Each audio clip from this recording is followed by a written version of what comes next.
There are three main aspects to creating a vibrato. First is the arm motion. Second is the flexibility of the fingers and the wrist. And then last is the tactile feeling that we get from our finger rolling under the flesh, the contact. So that tactile connection.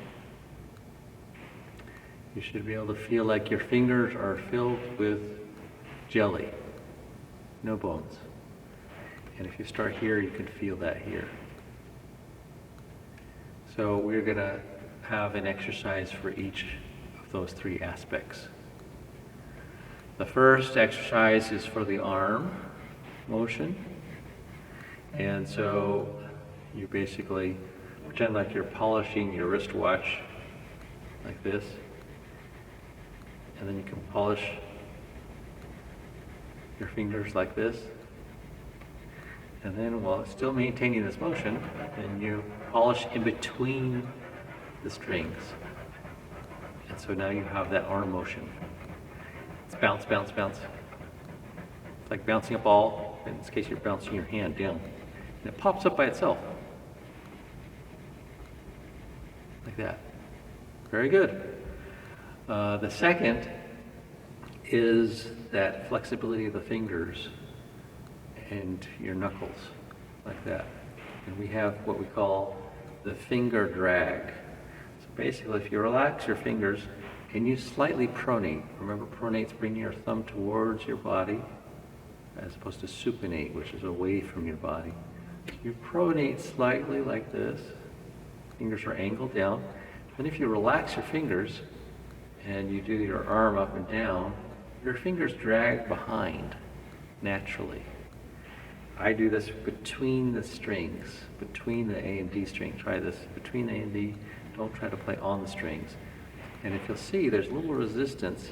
If you just relax, your arm should do the push-up. And so this is the push-up. You basically, you go down, you're in this position, and then when you come up, you lay down the finger, and then you pull up. Press the finger down. And that should happen as a result of the arm motion. If you're really relaxed with your joints, you'll do that. Third finger is the easiest to start with, and then the second finger, and then first and fourth finger. Like that. See that? Very good. Last is, again, that contact, that stickiness of the fingers to the fingerboard. We start here because it's even stickier. With flat fingers, if you use the pads of your fingers, you'll see that the fingers can stick with little effort. They sort of stick. Now it's a little harder, but if you put your pads of your fingers in between the strings, you'll get that same feeling, that tactile sense, that tacky sense that it's stuck against the fingerboard. Can you feel that? Again, second and third finger could be the easiest, and pretty flat fingers in this case, not on the tips of their fingers, but the flat. You see, if you try your tips of your fingers or your nails, see, it slips easily.